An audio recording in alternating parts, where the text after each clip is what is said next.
नमस्कार. आज मिशन मुंबई या सिनेमाच्या शूटिंगचा 8वा दिवस आहे आणि आज आपल्या शूटवर आनंद जोग सर याच्यामध्ये जी मंत्र्यांची जी भूमिका करतायत ते आपल्या सोबत आहेत. सर, जेव्हा तुम्ही या फिल्मविषयी तुम्हाला कळलं किंवा तुम्ही समजून घेतलं तर तुमचं पहिलं रिएक्शन काय होतं? माझी पहिली रिएक्शन ही होती की मी तुम्हाला फोन केला, म्हटलं चंद्रकांतजी तुम्ही फिल्म करताय त्यात मला काम पाहिजे.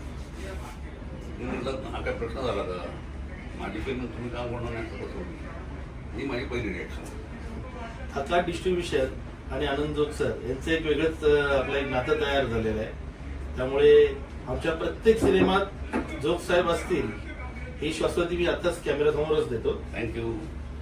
तर सर, मुंबई मिशन हा जो विषय आहे हा ऍक्शन सिनेमा नावावरूनच आपल्याला अंदाज येतोय. तुम्हाला स्वतःला ऍक्शन मूवी आवडतात का? बघायला आवडतं, करायला नाही. कारण माझ्या गुडघ्याला लागलेलं आहे सध्या मी बरीच वर्ष झाली त्याला, त्यामुळे मला ऍक्शन करता येत नाही. ऍक्शन बघायला खूप आवडतं. म्हणजे करावी लागणारी ऍक्शन वेगळी आहे. जोग साहेब नेहमीच नवीन कलाकारांसोबत काम करण्यासाठी उत्सुक असतात. नेहमीच नवीन कलाकारांना प्रोत्साहन देखील देतात. सर, या सिनेमात पण काही जे हिरो आहेत, हिरोईन आहेत किंवा जे काही को आर्टिस्ट आहेत ते सगळे नवीन आहेत. ते तुमच्या मार्गदर्शनाखाली काम करताच आहे, पण त्यांच्याशी जुळवून घेताना तुम्हाला काही अवघड होत आहे का? त्यांनाच अवघड होत असेल कदाचित, मला काही अवघड होत नाही. या सिनेमाचे जे दिग्दर्शक, ह्या सिनेमाला 2 दिग्दर्शक आहेत, एक कैलाश पवार आणि मी स्वतः चंद्रकांत विसपुते. अरे वा. तर आमच्या सोबत काम करताना किंवा कैलाश सोबत काम करताना कैलाश हा टेक्निकल पार्ट बघतोय, मी बाकीचं इतर कामं बघतोय. तर टेक्निकली तुम्हाला हा सिनेमा कसा वाटतो की जे तुम्ही आता काम करताय? अजून तरी मला मस्त वाटतंय काम करायला. आणि तुम्ही सकाळपासून 4-5 सीन केले and I am enjoying that.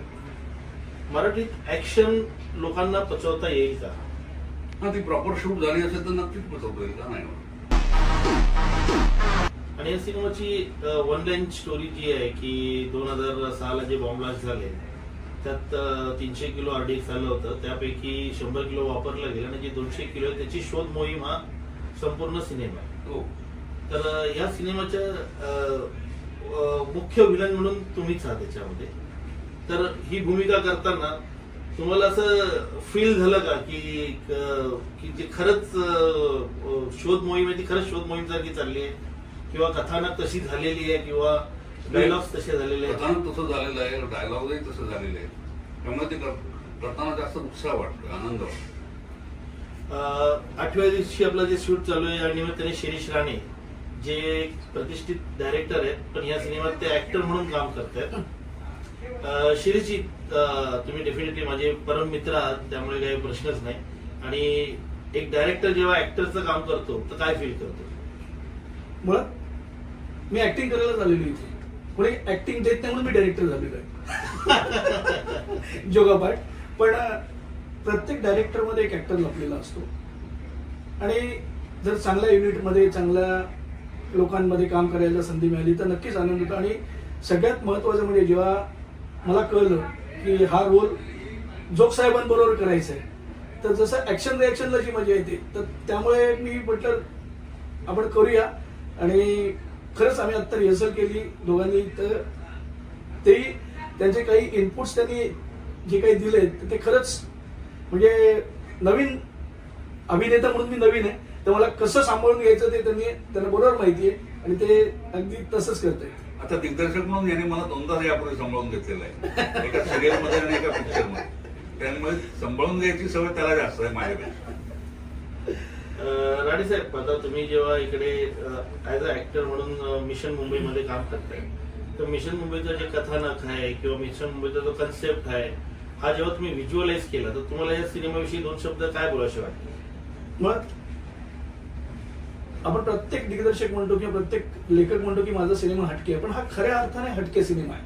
कारण मुळात अशा सिनेमाला हात घालणं की ज्याच्यात ऍक्शन्स आहे, ज्याच्यात ब्लास्टिंग आहे, ज्याच्यात आर्टिस्ट खूप आहेत, तर अशाला हे रिस्की आहे. मराठी सिनेमाची आज मराठी सिनेमाची जी परिस्थिती आहे ते बघता हे खूप रिस्की होतं, पण ती रिस्क तुम्ही सगळ्यांनी, कैलाश पवार म्हणा, मच्छिंद्र, तुम्ही स्वतः आणि आपले अजय सर, सगळ्यांनी जी काही यशस्वीपणे ते धुरा सांभाळताय तुम्ही.